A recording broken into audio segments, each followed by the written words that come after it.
ہمیشہ ہی نہیں رہتے، کبھی چہرے نقابوں میں سبھی کردار کھلتے ہیں کہانی ختم ہونے پر۔ اللہ احمد فراز کے درجات بلند کرے، آج ان کی برسی ہے، کیا خوب کہا ان نے، کس کس کی زبان روکنے جاؤں تیری خاطر، کس کس کی تباہی میں تیرا ہاتھ نہیں ہے۔ ناظرین، تاریخ کا یہ سبق جتنا بڑا سچ اتنا ہی کڑوا جھوٹ کہ سدا بادشاہت اسی بزرگ و برتر ذات کو زیبا کہ ملک کا وزیر داخلہ، وزیر دفاع اور کمانڈر، 10 سال تک ملک کا وزیر اعظم اور 5 برس تک افغانستان کا صدر رہنے والا سر داؤد خان کا انجام کیا ہوا؟ انقلاب سور کا طوفان عمدہ تو قوم 30 برس تک اپنے صدر کی لاش تلاش کرتی رہی۔ 30 سال بعد باقیات ہاتھ لگی تو کھوپڑی کو جوتے مار مار کر انتقام کی آگ ٹھنڈی کی۔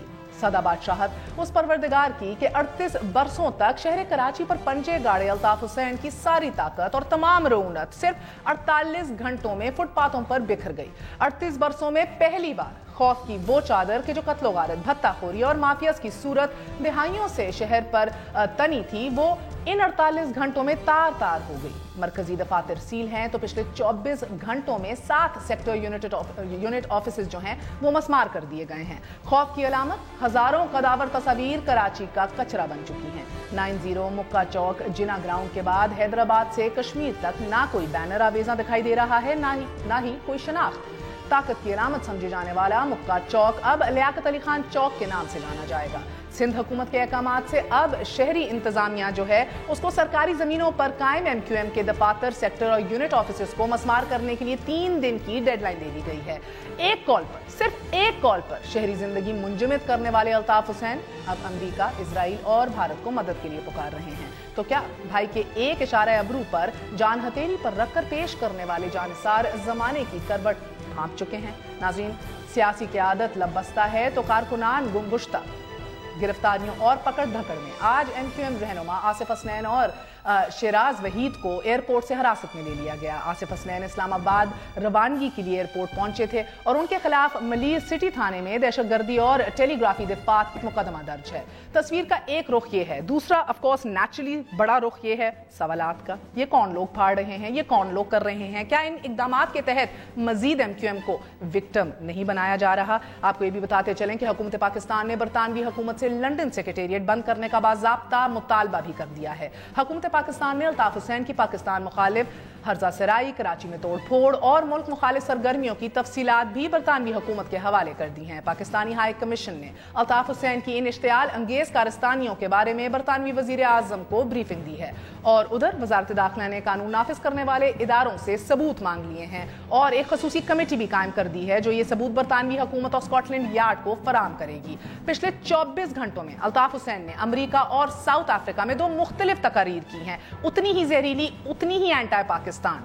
مگر ناظرین، اب -1 فارمولے پر گامزن ایم کیو ایم رہنماؤں کے قتل کی دھمکیاں بھی آ رہی ہیں۔ اسی حوالے سے بات کریں گے، ہمارے ساتھ موجود ہیں سینئر جرنلسٹ مظہر عباس صاحب اور جماعت اسلامی کے امیر رہ چکے ہیں آپ حافظ نعیم الرحمان صاحب ہمارے ساتھ موجود ہیں۔ Khawaja Izhar ul-Hassan, leader of opposition M Q M Pakistan, ہمارے ساتھ موجود ہوں گے۔ آپ سب کا بہت بہت شکریہ۔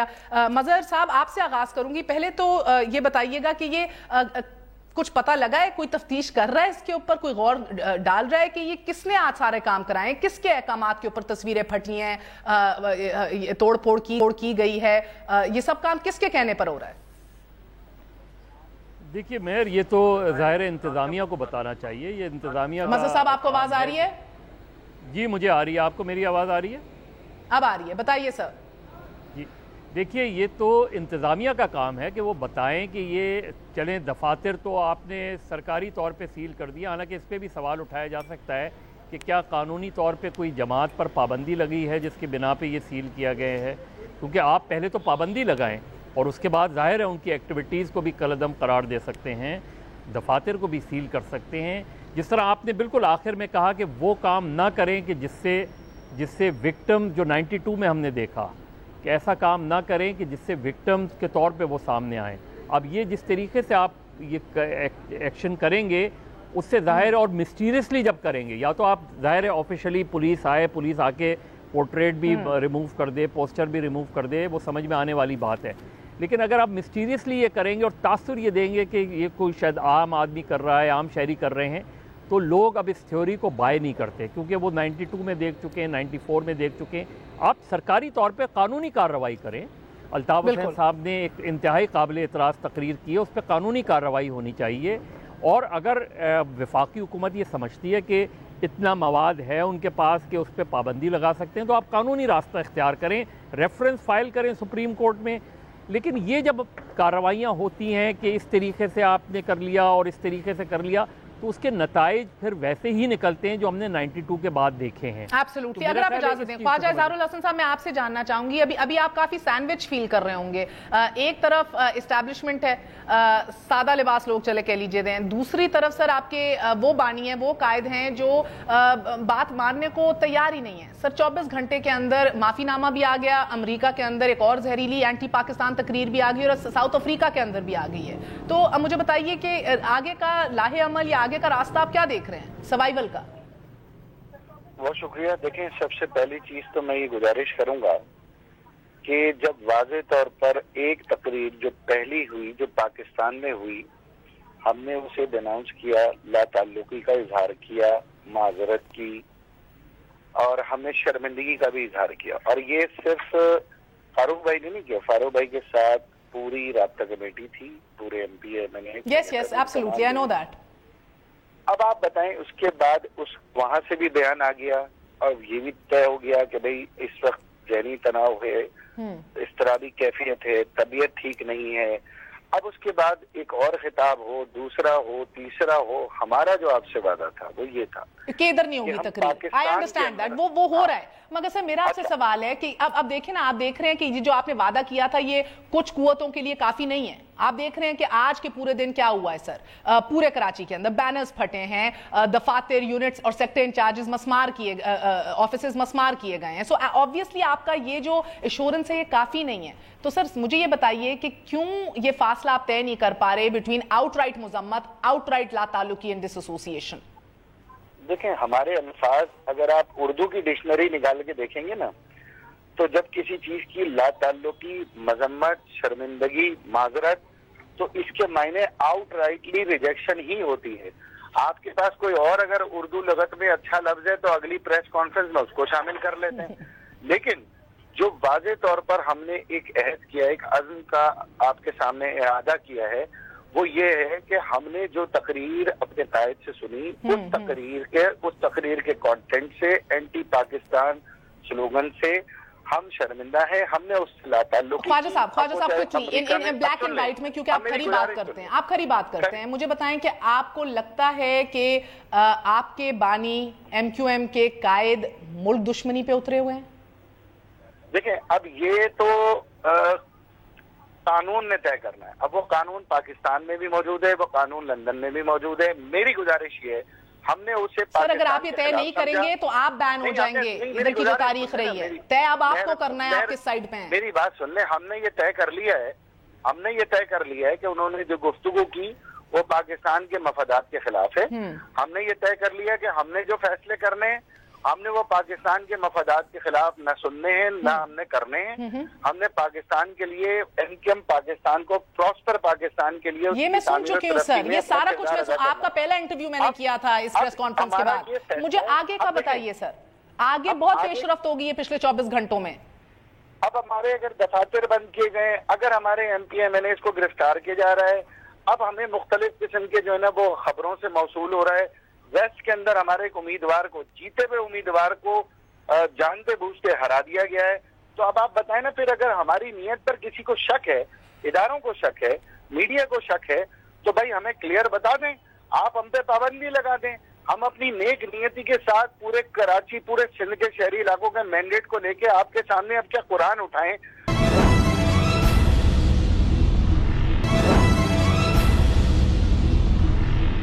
حافظ صاحب، ایج اولڈ آپ کا ایک ڈیمانڈ رہی ہے جو اب آہستہ آہستہ کچھ ایم کیو ایم پاکستان خود کر رہی ہے قبلہ درست، اور کچھ انفارچونیٹلی، اور میں کہتی ہوں بدقسمتی سے ادارے کر رہے ہیں، جس کی وجہ سے یہ معاملہ مزید گمبھیر ہو جائے گا۔ کیا کہیں گے آپ؟ بسم اللہ الرحمن الرحیم۔ دیکھیے، ظاہر ایک کنفیوز صورتحال ہے، اور میں اس وقت اس پوزیشن میں نہیں ہوں کہ یہ کہہ سکوں کہ خواجہ اظہار جو کہہ رہے ہیں وہ بالکل ایسا کہہ رہے ہیں کہ جو ان کی زبان پر ہے وہی انہوں نے ڈیل کیا ہے یا وہی ان کی نیت ہے۔ ظاہر ہے کہ معاملات بڑے گمبھیر طریقے سے آگے بڑھے ہیں، اور میرا کم از کم اندازہ یہی ہے کہ اس وقت بھی ایم کیو ایم جو اس وقت کام کر رہی ہے وہ M Q M Altaf Hussain سے جدا نہیں ہو سکتی ہے. ایک 30 سال کا ایک طویل سفر ہے جو ساتھ کیا ہے، جس میں منزل نہیں رہنما چاہیے تھا، جس میں ان کی خواجہ صاحب سمیت جتنے بھی M N as M P As, ان کا مسئلہ یہ تھا کہ ان کو کبھی کارکنان سے کے سامنے مرغا بنوایا جاتا تھا، کبھی جوتے لگوائے جاتے تھے. اب اس طرح سے جو پارٹی پروان چڑھی ہو، جو ورکرز اس طرح سے آگے بڑھے ہوں، وہ کیسے ایک بالکل آزاد فضا کے اندر اس پارٹی کو چلا سکیں گے؟ تو یہ تو ایک بہت بڑا سوال ہے کہ جو خود جس کا سامنا اس ایم کیو ایم کو، اگر ان کی نیت بالکل صاف ہے، انہوں نے ٹھیک کمٹمنٹ کر لی، تو آپ اس سپیس کو بھی ایکسپٹ کرنے کو تیار نہیں ہے جب وہ کرنا چاہ رہے ہیں یہ، تو آپ یہ سپیس بھی نہیں کنسیڈ کر رہے انہیں. آپ ایز اے ڈیموکریٹک پارٹی آپ ان کے ساتھ نہیں کھڑے کہ سر جو نامعلوم افراد پرچے پھاڑ رہے ہیں، ان کے آفیسز مسمار کر رہے ہیں اور گرفتاریاں کر رہے ہیں، یہ کام رک جائے؟ نہیں دیکھیے، اب دیکھیں نا، آج تو ٹی وی پہ اس طرح چل رہا تھا کہ یہ نامعلوم افراد نہیں تھے، ان کے پارٹی کے ورکر کر رہے ہیں. کسی نے تو کہا یہ جماعت اسلامی کے کارکن کر رہے ہیں. ارے بھائی، ہمارے کارکن کیوں کریں گے یہ کام؟ میں تو سمجھتا ہوں کہ یہ بینر وینر پھاڑنے کے بجائے جو اللیگل آفیسز ہیں ان کو ڈیمولش کرنا چاہیے. یہ مطالبہ ہمارا آج سے 10 سال پہلے بھی تھا اور آج بھی ہے. مجھے مظہر صاحب بتائیے گا کہ دو باتیں میری، آپ نے آج اپنے آرٹیکل میں ذکر کیا 90 ریسکیو آپریشن. 90 کو ریسکیو آپریشن کس طرح کرے گی؟ ابھی کیا آپشنز ہیں ابھی ایم کیو ایم پاکستان کے پاس؟ سیکنڈلی سر مجھے بتائیے، الطاف حسین صاحب ابھی بھی کتنا متحرک ہیں؟ کیا پاکستان میں کچھ سیکٹر اور یونٹ انچارجز کو براہ راست وہ ابھی بھی بات کرتے ہیں؟ ان کا لینا دینا ہے سر؟ بیکاز ایک میرے کالیگ ہیں سینئر صحافی اور ایک اور عامر لیاقت صاحب بھی ہیں، دونوں کو ڈائریکٹ ڈیتھ تھریٹس آ گئی ہیں اپیرنٹلی الطاف حسین کی طرف سے. So how active is he still on ground? دیکھیے، الطاف حسین صاحب کی اسٹرینتھ ہمیشہ سے اس کا ووٹر رہی ہے. اس کے ورکرز اور M N as M P as یہ چینج ہوتے رہتے ہیں، لیکن الطاف حسین اور جو ووٹ پڑتا ہے وہ الطاف حسین کے نام سے پڑتا رہا ہے 2013 تک، حتیٰ کہ لوکل باڈیز الیکشن تک. یعنی ووٹ مانگا ہی الطاف حسین کے نام سے جاتا ہے. تو الطاف حسین کا جو ووٹر ہے وہ کنفیوز ضرور ہوگا، وہ تھوڑا سا شوق ضرور ہوگا، وہ اسٹنڈ ہوگا، لیکن فوری طور پہ وہ کوئی فیصلہ نہیں کر پائے گا کہ وہ تبدیل ہو گیا ہے. میں نہیں سمجھتا کہ اتنی آسانی سے. الطاف حسین کتنے لوگوں سے رابطے میں ہے کراچی میں سر؟ میں یہ جاننا چاہتی ہوں، عام لوگوں سے، عام ورکرز سے. دیکھیں، یہ میں اس لیے نہیں کہہ سکتا کہ میرے پاس کوئی فرسٹ ہینڈ انفارمیشن نہیں ہے، لیکن الطاف حسین ہو بھی سکتا ہے، بالکل رابطے میں ہو سکتے ہیں. ان کے رابطے تھوڑی ختم ہو جاتے ہیں کسی کے. لیکن اصل چیز جو اسپیس دینے کی ضرورت ہے. اب جس طریقے سے، جس طرح میں نے کہا، بالکل جو حافظ نعیم صاحب کہہ رہے تھے کہ غیر قانونی دفاتر ہیں، وہ بالکل مسمار بھی ہونے چاہیے، لیکن کیا قانونی دفاتر بھی مسمار ہونے چاہیے؟ کیا قانونی دفاتر کس قانون کے تحت سیل کیے گئے ہیں یہ بھی تو بتایا جائے. ایبسلیوٹلی. مطلب اور سر پیپلز پارٹی کی ابھی تک کیا پوزیشن ہے؟ آج مراد علی شاہ نے اعلیٰ سطحی اجلاس تو کیا ہے، کیا پوزیشننگ لی ابھی تک؟ دیکھیے، گورنمنٹ کی پوزیشن بہت کلیئر نہیں ہے. وہ یہی کہہ رہے ہیں کہ جی قانون کا راستہ اختیار کیا جائے. ہم بھی ہونا بھی یہی چاہیے کہ قانونی طریقے سے کارروائی ہونی چاہیے، قانونی طریقے سے، کیونکہ رول آف لا اسٹیبلش ہونا چاہیے، ریٹ آف دا گورنمنٹ ہونی چاہیے. Political space with in M Q M, جس طرح نعیم صاحب بھی کہہ رہے تھے، خواجہ اظہار الحسن، کہ پولیٹیکل اسپیس آپ کو دینی پڑے گی، پولیٹیکل اسپیس دینی پڑے گی. آپ کو ویٹ اینڈ سی کی پالیسی اڈاپٹ کرنی پڑے گی. مجھے مظہر صاحب یہ بھی بتائیں کہ 90 پہ 12 بجنے کے بعد رات گئے، ایسی کون سی ایسی ایکٹیویٹیز ہوتی ہیں جس سے جنرل بلال کو جو اتنی تشویش ہے، جس کو وہ مسٹیریس ایکٹیویٹیز کہتے ہیں؟ جو ان کے پاس اس زمانے میں، اور انہوں نے غالباً ایم کیو ایم کی ایک ڈیلیگیشن کے سامنے رکھا بھی تھا، ان کے بقول کہ جی اس کے بعد اوورسیز ایکٹیویٹیز ان کی ہوتی ہیں. اب مجھے نہیں پتا کہ ان کی لاجک اس میں کیا تھی، لیکن کیا ہوتی ہیں جی؟ مطلب مجھے نہیں پتا. میں تو یہ آپ سے صرف یہ بتا رہا ہوں کہ ان کی اپنی یہ ڈیموکریٹک رائٹ نہیں ہے ایک جماعت کا کہ وہ جس ٹائم پہ اپنی ایکٹیویٹی کرنا چاہے کرے. بالکل. Will this also be dictated by other people and ادارے یہ فیصلہ کریں گے کہ کون سے آپریشنل آز ہوں گے سیاسی جماعتوں کے؟ یہی بدقسمتی رہی ہے مہر جو آپ بات کہہ رہی ہیں کہ کوئی پولیٹیکل پارٹی اگر اپنا آفس 24 آورز کھولنا چاہے، رکھنا چاہے، تو اس پہ کیا قباحت ہے؟ ہاں، اگر وہاں کوئی غیر قانونی کام ہو رہا ہے تو یہ law should take its own course.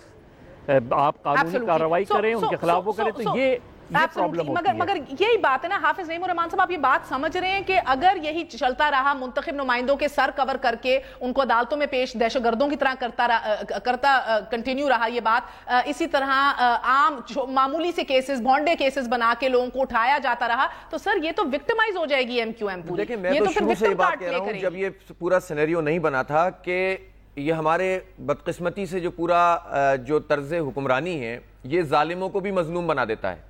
2007 میں کس کو نہیں پتا کہ وسیم اختر نے کنٹینر لگوائے تھے, اور کس کو نہیں معلوم کہ 56 لوگ قتل ہوئے تھے, اور کس کو نہیں معلوم کہ اس میں MQM کا ہاتھ تھا.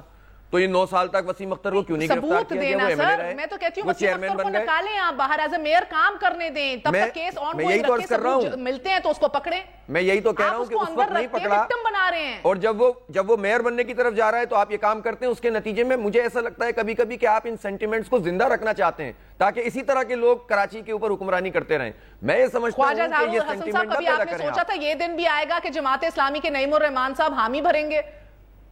کیا کریں گے؟ کیا کریں گے؟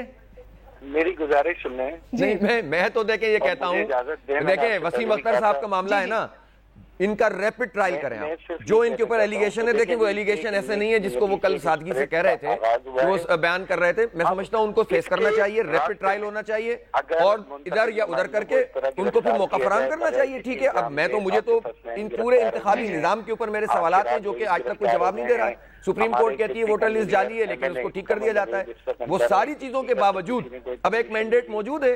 اس مینڈیٹ میں اگر ایک آدمی ایسا ہے کہ جس کے اوپر کیسز ہیں تو اس فرد کو جو ہے وہ سامنے لانے کے بعد اس کے بعد پانی کا پانی کیجیے. اور شک و شبے سے ہی آپ نے MQM کو بھرپور رکھنا ہے تو پھر طے کر لیں. یہ پھر MQM صرف 2 3 4 یا فاروق ستار کا نام تو نہیں ہے, یہ تو لاکھوں کروڑوں لوگ ہیں جو اب اس کی اونرشپ لینا چاہتے ہیں. کراچی, حیدرآباد میں تو خاص وہ اب اپنے. اچھا خواجہ صاحب, میرا آخری سوال آپ سے, پلیز مجھے اس کے اوپر وضاحت دیجئے. گو کہ مجھے ابھی بھی لگتا ہے کہ ابھی اور کلیئرٹی اور ڈسٹنس آپ کو لینا ہے سر, آپ کو کرنا ہے. مگر مجھے پہلے بتائیے سر, جب تک آپ کا 90 سیلڈ رہتا ہے تب تک آپ اپنے تنظیمی معاملات اور پارٹی کی ایکٹیویٹیز کہاں سے کریں گے؟ کوئی فیصلہ کیا ہے؟ قانونی طور پر ہم بالکل 90 کی سیل کھلوانے کی بھرپور کوشش کریں گے. جو ہمارے دفاتر ایسے ہیں جسے ہم لیگلی اون نہیں کرتے, ہم انہیں کلیم نہیں کریں گے. لیکن یہ ہمارا حق ہے کہ ہمیں سیاست کرنے کے لیے ہمارا مرکز, ہمارا جو لیجٹمیٹ جب تک نہیں کھلتا سر, ادھر تو نہیں کھل رہا نا ڈیموکریٹک پاکستان کے اندر 2016 میں نہ صوبائی حکومت کچھ کہہ رہی ہے نہ وفاقی حکومت کچھ کہہ رہی ہے. یہ ایک افسوسناک بات ہے. آپ کہاں سے اب اپنی تنظیمی کام کریں گے بیٹھ کے, مجھے یہ بتائیے. ابھی تو ہم نے ایک ہنگامی طور پر PIB کے اندر ایک ہال ہم نے لیا ہے, اس ہال سے ہم اپنا کام کر رہے ہیں, وہیں پہ اجلاس کر رہے ہیں. لیکن آپ کے توسط سے میری گزارش ہے حکومتوں سے کہ 90 کی سیل کو قانونی طور پر تقاضے پورے کر کے کھولا جائے تاکہ وہاں سے اپنی پارٹی کی جمہوری ایکٹیویٹی اور جو وعدے ہم نے کیے ہیں وہ ہمارے فیصلے بتائیں گے. خدا کے لیے ٹائم دے, آپ ہتھیلی پہ سرسوں نہ جمائیں. وقفے کے بعد واپس آتے ہیں آئین پاکستان کی روح سے. ملک میں مردم شماری کا عمل 10 سال بعد کے حوالے سے بھی ابھی بھی ایک سٹینڈ سٹل پہ ہے. سو موٹو نوٹس لیا ہے اور وارننگ دی ہے سپریم کورٹ نے. بات کریں گے آفٹر ویری شارٹ بریک.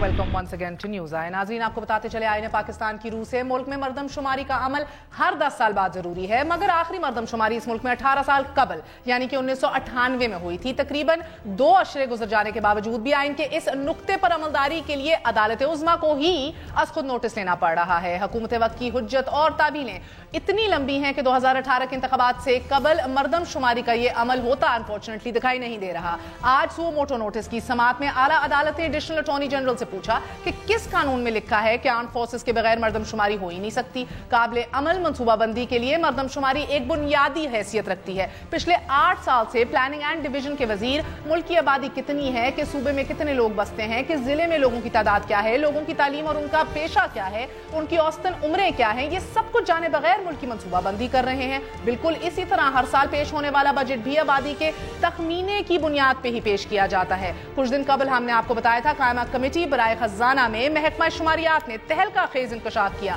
کہ ایک ایسا ملک جو دہشت گردی کے خلاف جنگ لڑ رہا ہے وہاں 7 کروڑ افراد لاپتہ ہیں. We have no idea who they are, where they live, what they do, no details at all. ہمارے ساتھ سرور باری صاحب موجود ہیں, فیفن کے ممبر ہیں, کسی تعارف کے محتاج نہیں. باری صاحب السلام علیکم, thank you very much for joining us. So this is insanity. مجھے بتائیے کہ ہر کام جو کرنا ضروری ہے ہر چیز کے لیے سو موٹو نوٹس, سر بلدیاتی الیکشن سو موٹو نوٹس, آج تو بڑی برہمی کا اظہار کیا گیا ہے بیکاز جس سمت میں ہم بڑھ رہے ہیں نہیں لگ رہا 2018 سے پہلے آپ کا مردم شماری بھی ہو جائے گی, ڈیلیمیٹیشنز بھی حلقہ بندیاں بھی ہو جائیں گی اور الیکشنز ہوں گے. It won't happen at this rate. بالکل, میں سمجھتا ہوں بہت ہی افسوسناک اور قابل مذمت بات ہے کہ جو ہمارے حکمرانوں کی ترجیحات ہیں وہ بڑی واضح طور پر لگتا ہے کہ جو کام تو وہ کرنا چاہتے ہیں، جیسے میٹرو بنانی ہے بالکل، تو چاہے وہ اس کی جو قانونی اور آئینی ذمہ داریاں پوری کرنی ضروری ہوتی ہیں منصوبہ بندی کے لیے، آپ نے انوائرمنٹ کی اسیسمنٹ کرنی، وہ بھی نہیں کی جاتی اور وہ بلڈوز کر دی جاتی ہیں، چیزیں وہ ہو جاتی ہیں جو وہ کرنا چاہتے ہیں. لیکن جن چیزوں کے بارے میں وہ سمجھتے ہیں کہ یہ ضروری نہیں ہے وہ نہیں کرتے. جو جیسے آپ نے کہا لوکل گورنمنٹ انتخابات کی بات دیکھ لیں، بار بار سپریم کورٹ کے اصرار کے بعد جو ہے وہ ہوئے اور کرا دیے تو پھر اختیارات نہیں دینے، ابھی تک اختیارات نہیں ہیں. اچھا مجھے باری صاحب یہ بتائیے گا کہ پہلے جو ہمارے مردم شماری ہوئی تھیں وہ فوج کے بغیر ہوئی تھی، صوبائی عملے کی ہیلپ لی گئی تھی، صوبائی حکومتوں کی. So is it impossible today to do it without the help of the army? میرا اپنا خیال ہے پنجاب میں بغیر فوج کے بالکل ہو سکتی ہے، سندھ کے بہت سارے اضلاع میں بغیر فوج کے ہو سکتی ہے، ہری پور، ایبٹ آباد، یہ جو اضلاع ہیں خیبر پختونخوا کے، جہاں پر ہمیں فوج کی ضرورت نہیں ہوگی. 1,67,000 وہ کہتے ہیں کہ ہمیں فوجی چاہیے ہوں گے. 2 لاکھ آپ کو چاہیے جنہوں نے مردم شماری اور خانہ شماری کرنی ہے. آپ کو شاید معلوم ہو کچھ سال پہلے خانہ شماری ہو چکی تھی. سر مگر مسئلہ اور بھی تو ہے نا، besides that it's a good advice، مگر مسئلہ ان کے حلقے تبدیل ہو جائیں گے نا. اب آپ دیکھ رہے ہیں پاپولیشن انکریز جنوبی پنجاب میں کس طرح ہو رہی ہے. آپ کا ایک بڑا چنک آف آپ کی سیٹیں نیشنل اسمبلی سے جو ہیں وہ ادھر چلی جائیں گی نا. Population has increased over there. 2 چیزیں ہیں، ایک تو ہے سوشیو اکنامک جو پلاننگ ہے ہماری، اس کے بغیر مردم شماری کے بغیر کسی قسم کی پلاننگ جو ہے وہ اندازے کے اوپر ہے. اور اندازے بھی ہمارے، اگر آپ نے ابھی منشن کیا 7 کروڑ لوگ، ان کا ڈیٹا نہیں ہے. آپ سوچے بیورو آف اسٹیٹسٹکس نے بتایا، پتہ ہی نہیں ہے یہ 7 کروڑ لوگ ملک میں کہاں رہ رہے ہیں. لیکن آپ کو معلوم ہے کہ جو بیورو کا ہیڈ ہے وہ کوئی ماہر نہیں ہے. He is not expert in his own field, he is a DMG officer. تو وہ اس طرح کے بیانات دے سکتا ہے. لیکن بات تو صحیح ہے کسی حد تک کہ ہمارے پاس 7 کروڑ افراد کا ڈیٹا نہیں ہے، کسی ادارے کے پاس نہیں ہے اس ملک میں، کسی ادارے کے پاس نہیں ہے. تو 7 کروڑ سے چھوٹے بہت سارے ملک ہیں دنیا میں. تو ہم سارے بیسکلی یہ اپنا گھر تکے پہ چلا رہے ہیں، تکے پہ چلا رہے ہیں. اور دوسری بات ہے ڈی لیمیٹیشن کی، کیونکہ ہمارے شہروں کی آبادی بڑھ چکی ہے اور اس کی وجہ سے جو حلقے ہیں ان کی اکثریت شہروں میں فال کرے گی سینسز ہونے کے بعد. اور جو رورل ایلیٹ ہے، جو کہ زیادہ تر لینڈڈ ایلیٹ ہے، ان کا ووٹ کے اوپر کنٹرول ہے، وہ کنٹرول کم ہوگا، کیونکہ نئی ڈی لیمیٹیشن کے بعد زیادہ حلقے جو ہے وہ شہروں میں آنے کا پورا جو ہے. یہ آپ نے کہی ہے نا اصل بات جس کی وجہ سے ان کو مسئلہ ہے، نہیں کرنا چاہتے، یہ ڈیلے کرنا چاہتے ہیں 2018 تک، کیونکہ شہروں میں ووٹ کو کنٹرول کرنا بہت مشکل ہے. بہت بہت شکریہ. ہمارے ساتھ سرور باری صاحب موجود تھے، کہہ رہے تھے پرائرٹیز کا فقدان ہے اور کنٹرول اور پاور کی گیم ہے، اس لیے 2018 سے پہلے یہ نہیں ہوتا دکھائی دے رہا. مگر بہترین بات ہے کہ سپریم کورٹ نے از خود نوٹس لیا ہے، کیونکہ اس دھکا سٹارٹ ماحول میں از خود نوٹسز ہوتے ہیں، سرزنش ہوتی ہے، پھر ہی کام ہوتے ہیں. چھوڑا سا وقفے کے بعد بات کریں گے سرتاج عزیز صاحب سے، chairperson of FATA reforms committee. ان سے پوچھیں گے کہ فاٹا کا جو اصلاحاتی پیکج تیار کیا گیا ہے، جو اب پارلیمنٹ میں پیش ہونے جا رہا ہے، اس کے نکات کیا ہیں. اسٹیو دوسن نیوز آئے.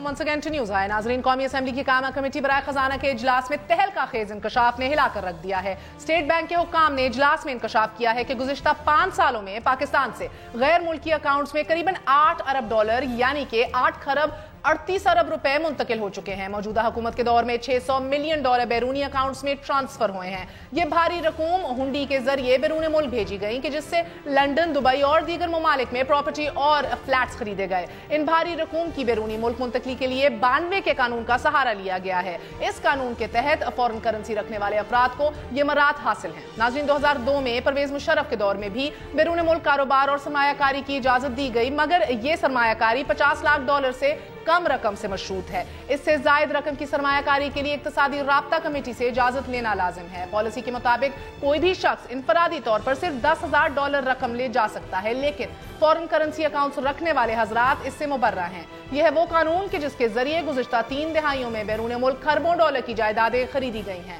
پیناما کے آف شور کاروبار ہوں، ورجینیا میں سرمایہ کاری ہو یا پھر سوئس بینکوں کے کھاتے کھولے گئے ہوں۔ ناظرین، میاں برادران نے 90 کی دہائی میں جب لنڈن میں جائیدادیں اور آف شور کمپنیاں بنائیں تو اسی قانون کے تحت، جو کہ اپنی ہی حکومت میں بنایا گیا تھا، ہائی کورٹ سے ریلیف بھی لی تھی۔ اسی حوالے سے بات کریں گے، ہمارے ساتھ شبر زیدی صاحب موجود ہیں۔ شبر زیدی صاحب السلام علیکم۔ وعلیکم السلام۔ سر مجھے بتائیں 7.9 ارب have been moved out of Pakistan, یہ باہر 5 سالوں کے اندر چلے گئے ہیں۔ اس کے اوپر بڑی بحث ہوئی اسٹینڈنگ کمیٹی کے اندر کہ بھئی یہ کیسے ہو رہا ہے، کیوں ہو رہا ہے، اسٹرنجنٹ پالیسی اگر انویسٹمنٹ کے اوپر ہے پاکستان سے باہر تو یہ کیوں نہیں اس کے اوپر نظر ثانی ہو رہی کہ اگر آپ اکاؤنٹس رکھیں اس کے اندر فورن اربوں روپے آپ کے ڈالرز میں فورن کرنسی میں ہو تو کوئی سوال نہیں ہوتا۔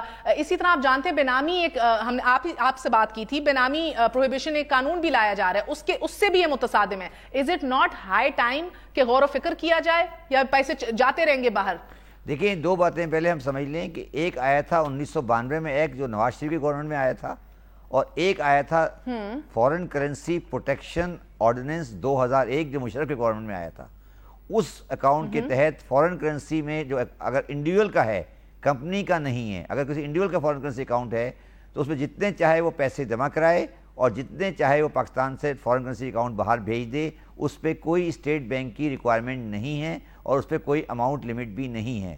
تو جو ابھی آپ کی پڑھا گیا نا کہ 5 بلین سے زیادہ کی اسٹیٹ بینک اپروول ہے، وہ صرف کمپنیز کے لیے ہے، انڈیویول کے لیے نہیں ہے۔ تو آج کے قانون میں پاکستان سے فورن کرنسی باہر بھیجنے پر کوئی اسٹیٹ بینک کی کوئی لا اپلیکیبل نہیں ہے، اور ہم یہ بھی کر سکتے ہیں کہ روپی میں یہاں ڈالر بائی کریں، اس سے فورن کرنسی میں جمع کرائیں اور اس کو پاکستان سے باہر بھیج دیں، اس میں ہمارا اسٹیٹ بینک فری مارکیٹ سے خریدیں اور ادھر باہر بھیج دیں۔ بالکل یہ کام ہو رہا ہے، روز ہو رہا ہے سر۔ مجھے پتا آپ کو لگ رہا ہے کہ اس کے اوپر نظر ثانی جی بالکل اچھا، اب اس میں جو اب آپ کا سوال ہے کہ اس پہ نظر ثانی ہونی چاہیے یا نہیں، سوال یہ ہے، دوسرا سوال یہ ہے، یس سر، ایم آئی رائٹ؟ یس سر۔ اب سوال یہ کہ اب 2 سوال ہیں۔ اگر آپ اس کو جو اکنامک ریفارم آئی تھی 2001 میں جو آئی تھی، 1992 میں جو آئی تھی، وہ آئی تھی پاکستان میں فورن کرنسی لانے کے لیے، مگر اگر آپ دیکھیں تو یہ استعمال ہوئی ہیں پاکستان سے لے جانے کے لیے۔ اب آج جس طرح آپ نے کہا بے نامی اکاؤنٹ آ رہا ہے، تو میرا ذاتی ویو ہے کہ آپ وہ کریں جو انڈیا میں ہو رہا ہے۔ انڈیا نے انڈیویول کے فورن کرنسی اکاؤنٹ پہ پابندی لگا دی ہے، انڈیا میں کوئی آدمی فورن کرنسی اکاؤنٹ باہر نہیں لے جا سکتا۔ انہوں نے 2010 میں ایک فورن کرنسی اکاؤنٹ کا نیا لا لائے ہیں اور انہوں نے پابندی لگائی ہے کوئی انڈین انڈیا سے فورن کرنسی اکاؤنٹ ٹرانسفر نہیں کر سکتا، اور کمپنیز کو بھی انہوں نے اجازت دی ہے ایک سرٹن میکینزم کے تحت۔ تو پاکستان کا جو آج foreign currency protection account act ہے وہ، مگر اب سوال یہ ہے، اس طرح میں نے پہلے کہا تھا، یہ ہم اس لیے نہیں کر سکتے کہ ہمارے پاس اور بہت سارے مسائل ہیں۔ پہلا مسئلہ ہمارا جو ہے وہ یہ ہے کہ ہم یہ ایکسپیکٹ کرتے، ہم نے ٹیکس میں ایک ایمنیسٹی دی ہوئی ہے کہ اگر آپ فورن کرنسی اکاؤنٹ سے پیسے لاتے ہیں تو آپ سے سوال نہیں ہوگا، تو یہ پیسے یہاں سے باہر بھیج کے واپس لانے کا طریقہ ہے۔ تو یہ ایک رستہ ہے جس سے آپ پاکستان سے پیسہ باہر بھیجتے ہیں اور اس رستے کو واپس لے آتے ہیں۔ تو یہ آپ نے ایک سرکل بنایا ہوا ہے، پاکستان میں پیسے، پاکستانی اکاؤنٹ روپی کو آن کیا، آپ نے ٹیکس نہیں دیا، اس کو فورن کرنسی میں جمع کرایا، واپسی میں جب لے کر آپ آئے تو اس کے اندر پاکستان میں 100 زیادہ چارج کی ایمنیسٹی ہے۔ یہ کوئی راکٹ سائنس تو نہیں ہے نا؟ مجھے یہ بتائیے اس پہ کیوں نہیں نظر ثانی ہو رہی؟ نظر ثانی، اب سوال یہ، اچھا اب بڑی اچھی بات آپ نے کی، نظر ثانی اس لیے نہیں ہوتی کہ پاکستان ہمیشہ فورن کرنسی میں ڈیفیسٹ رہا ہے، اور ہمارے وزیر خزانہ صاحب اور تمام ہماری حکومت جو ہے وہ یہ پریشان رہتی ہے کہ اگر ہم نے کبھی فورن کرنسی اکاؤنٹ کے اوپر کوئی رکاوٹ ڈالی تو ہماری فورن انفلو کی ریمیٹنس رک جائے گی۔ اس لیے فورن کرنسی ہمارا سیکریٹ کاؤ ہے۔ مگر ریمیٹنسز تو ویسے ہی اب گر رہی ہیں، آٹو پائلٹ پہ آپ کے ایکسپورٹس ہیں، شارٹ ٹرم بوروئنگ۔ جی دیکھیں، 2 سوال ہیں، ایک ریمیٹنسز جو ہیں، ہم ریمیٹنسز کو، اپنی ریمیٹنسز کو بچانے کے لیے ہم نے یہ رستہ کھولا ہوا ہے، مگر یہ رستہ جو ہم نے کھولا کسی اور which is a flawed policy is what I'm saying. نہیں، I totally agree it is a flawed policy. I totally agree what you are saying. مگر اس کو ہمیں دونوں چیزوں کو ساتھ بیٹھ کے سمجھنا پڑے گا کہ فورن کرنسی اکاؤنٹ کو اگر ہم ٹچ کرتے ہیں اور اس کو ہم اس پہ رکاوٹ ڈالتے ہیں تو کیا ہماری ریمیٹنسز پہ افیکٹ پڑے گا، اس کے بغیر ہم یہ سبجیکٹ اوپن نہیں کریں. مگر میں آپ کی بات سے ایگری کرتا ہوں کہ یہ جو اوپن ونڈو ہے اس کو ہمیں بند کرنا پڑے گا. آپ کی بات بالکل درست ہے. بہت بہت شکریہ سر, بہت بہت شکریہ. شبر زیدی ہمارے سامنے. فلاٹ پالیسی ہے, ریمیٹنسز گر رہی ہیں, سارا فوکس انہی پہ ہے, آٹو پائلٹ پہ ایکسپورٹس ہیں, شارٹ ٹرم بوروئنگ بڑھ گئی ہے, 3 سے 5 سالوں میں ڈیٹس کو واپس ادا کرنا ہوگا اور تب قیامت ہوگی, تب دیکھا جائے گا کس طرح بحران سے نکلا جائے. بہت مسائل دکھائی دے رہے ہیں اکانومی میں. جانے سے پہلے کوئکلی آپ کو بتاتی چلوں کہ آج فاٹا اصلاحات کمیٹی نے فاٹا سے متعلق سفارشات کی رپورٹ پارلیمنٹ میں بھیجنے کی منظوری دے دی ہے. اسی حوالے سے بات کریں گے. ہمارے ساتھ چیئر پرسن ہیں موجود سرتاج عزیز صاحب. سرتاج عزیز صاحب السلام علیکم. پہلے بتائیے گا 4 آپشنز تھیں فاٹا کے حوالے سے سر, کون سی آپشن آپ لوگوں نے چوز کی ہے اور کیوں؟ 4 آپشن میں سے اسٹیٹس کو نہیں ہے کیونکہ فاٹا کو مین سٹریم کرنا بہت ضروری ہے. وہ کافی عرصے سے انتظار کر رہے ہیں کہ ان کو باقاعدہ رائٹس ملیں اور اپنے جو حقوق ہیں وہ ملیں. تو دوسرا آپشن جو ہے فاٹا کا اپنا صوبہ, وہ فزیکلی بھی پاسبل نہیں ہے کیونکہ فاٹا ایک بہت لمبا ہے, باجوڑ سے لے کے ساؤتھ تک, اور سارے 2,000 کلومیٹر میں کنیکٹیویٹی نہیں, اور وہ آپس میں بھی مختلف ٹرائبز کا آپس میں کوئی لنک نہیں ہے کیونکہ ہر ایجنسی جو ہے وہ اپنے ایڈجائننگ ڈسٹرکٹ سے اس کا بہت گہرا تعلق ہے. کسی کا ڈی خان سے ہے, پھر ان کا بنو سے ہے, ادھر باجوڑ کا چاشدہ پشاور سے ہے. تو یہ اس لیے جو دوسری ان کی جو اگر الگ صوبہ بنائیں ان کے پاس وسائل ہی نہیں ہے اپنے آپ کو مینج کرنے کے لیے, تو they can't, it's not a viable option. سو اب کے پی میں ضم کریں گے آپ اسے. ٹرانزیشنل کاؤنسل ہے وہ اسٹاپ گیپ ہے, I don't think that's a viable solution.